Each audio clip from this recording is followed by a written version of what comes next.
főzött. Ma már rég mindenről tudtunk. Zsebekbe ezek kukoricsorevet.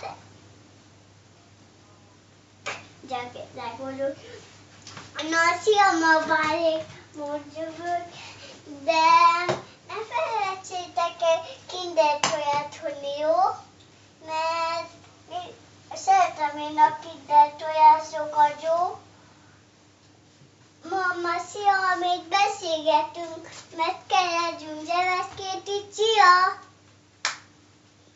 Kivel beszéltél? Mamárékkal. Melyik mamáikkal? Csiki szeret a mamárékkal. Igen. És nem mondtad, hogy puszilód? Én azt nem hallottam. De igen, de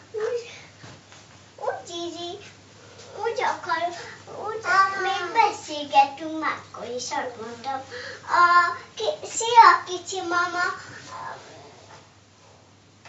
Még valaki hozzon Kinder toját. Azt felejtsétek el, hogyha valamit visztek, akkor nehogy kieszen a zsebükből, jó?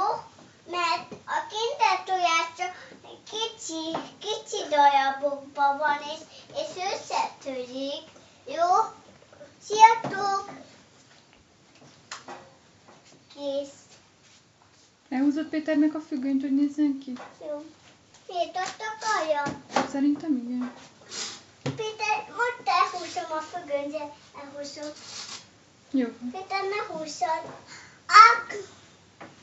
Jobban elhúzom. Hey! Anya, felszart, tudod, mert mind megy oda Petkóhoz, nem tudom.